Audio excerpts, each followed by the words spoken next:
Olá, Enlê em Yorubá, uma das línguas mais faladas em África. Estamos participando do projeto África Atual, projeto conduzido pelo ativista professor Dr. Odair Marques da Silva, que visa discutir algumas questões raciais e de África, focando em atividades elaboradas a partir do Atlas Geocultural da África. Esse é um projeto de divulgação de um novo olhar sobre a África, visando a construção de um novo paradigma, um novo olhar sobre o continente africano, o que nos permitirá discutir uma África pujante, uma África distinta daquela que usualmente é apresentada em alguns meios culturais, científicos e educacionais. O projeto abraça uma temática muito importante e necessária. Entendemos que a África é um continente diverso. Muitas Áfricas nos esperam lá. As descobertas mais recentes nos indicam que a África é o berço da humanidade. O objetivo desse módulo 1 é introduzir a temática racial, estudos sobre a legislação educacional e os desafios para a implementação da Lei 10.639 de 2003 em nossas escolas, com foco na formação de professores e no trabalho com a EJA.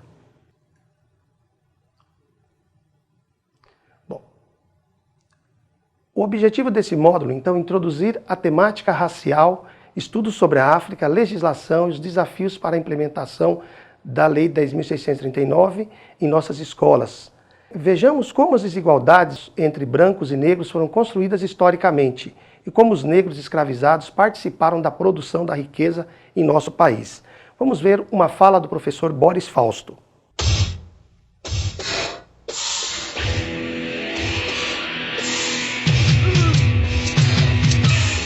Uma frase muito comum no Brasil do Império é a seguinte: o Brasil é o café e o café é o negro.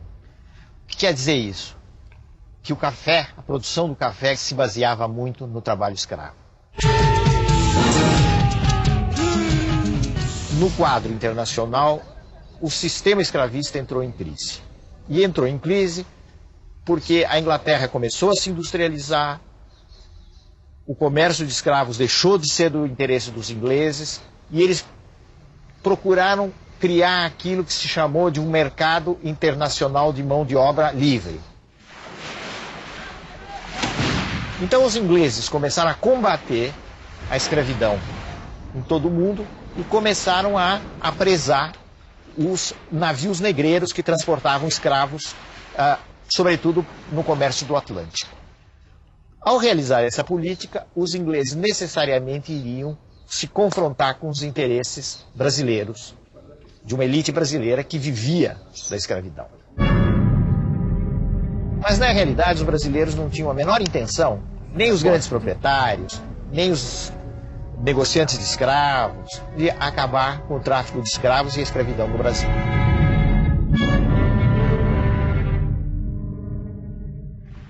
Por volta de 1850, o Brasil foi levado oficialmente a extinguir o tráfico internacional de escravos. E quando os governantes querem, em determinadas circunstâncias, certas medidas podem ser aplicadas. Esse foi o caso da extinção do tráfico.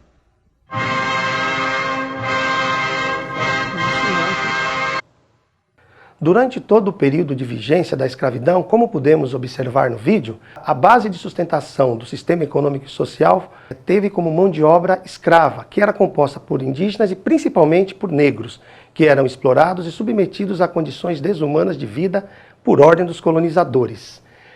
Temos a professora Conceição Evaristo, que como um exemplo de uma militante, de uma ativista, de uma descendente de escravos africanos no Brasil, e nos remete a uma África atual, uma África pujante, uma África com desenvolvimento econômico e social e cultural.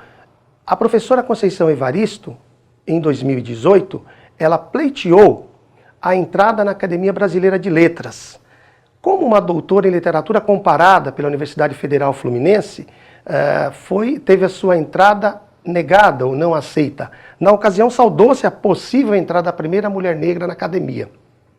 Isso nos remete aos desafios que temos para a inserção das questões culturais envolvendo a África. O professor Anderson Ribeiro Oliva, da Universidade de Brasília, nos apresenta um texto onde ele diz: muitos professores formados ou em formação com algumas exceções, nunca tiveram em seus cursos de graduação contato com disciplinas específicas sobre a história da África. Soma-se a isso o relevante fator, a constatação de que grande maioria dos livros didáticos de história utilizado nos nossos níveis de educação básica e fundamental não reserva para a África espaço adequado, pouco atento para a produção historiográfica sobre o continente. Então, o que o professor nos apresenta é que as dificuldades que temos para a ausência de estudos sobre África. Nos últimos anos, alguns estudos, e nesse sentido o Atlas Geocultural da África se insere como mais um material, nos proporcionando a possibilidade de estudos sobre a África. Porém, a formação de professores ainda carece, no tocante à EJA, de um olhar mais crítico sobre as questões de África e como preparar, como utilizar atividades adequadas a esse público adulto e jovem. O livro didático, historicamente, ele tem muitas dificuldades, ele tem apresentado dificuldades em trazer essa África atual, essa África em desenvolvimento. A academia, as universidades vêm desenvolvendo nos últimos anos uma formação, iniciando aí uma formação visando a implementação da Lei 10.639 e a Lei 11.645, com a realização de eventos, pesquisas, publicações, enfim, desenvolvendo um olhar crítico sobre as desigualdades e a discriminação que a África e os africanos sofrem.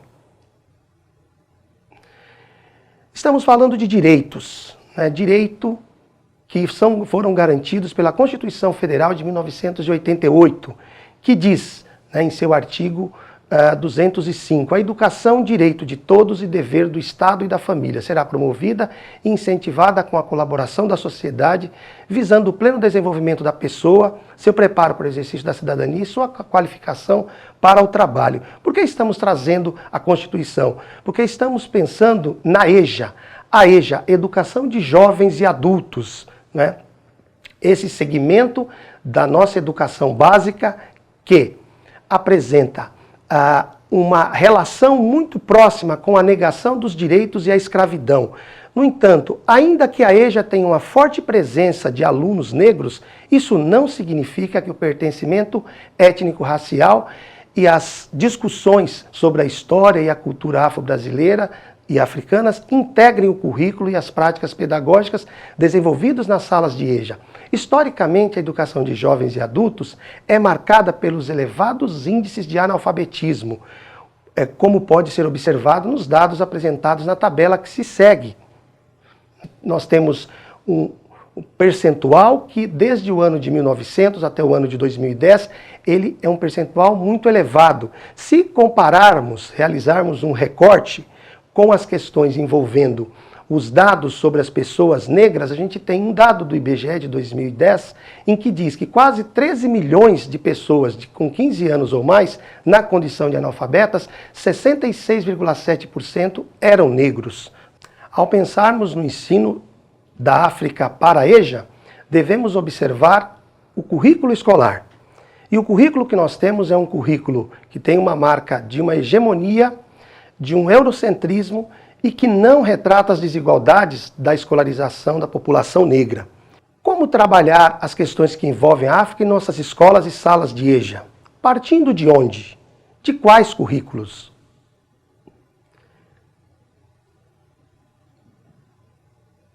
A Lei 10.639 e a Lei 11.645 incluíram no currículo oficial da educação básica a obrigatoriedade da temática História e Cultura Afro-Brasileira e Indígena. Nesse contexto se insere o projeto África Atual.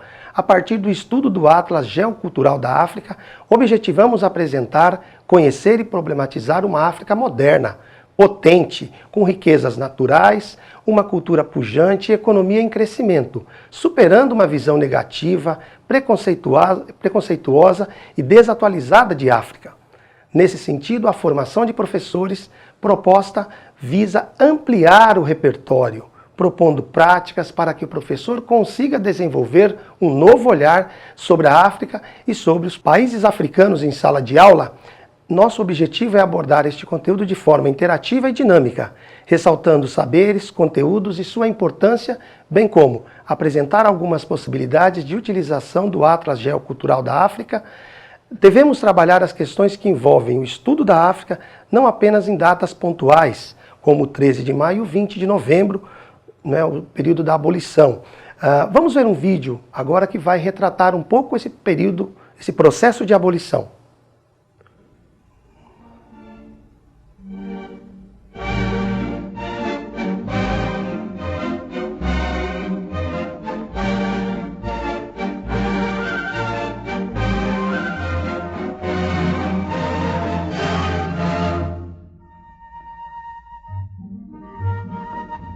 A abolição da escravatura se deu ainda no reinado de Dom Pedro II, pela mão da princesa Isabel, que estava transitoriamente com as funções de reger o trono.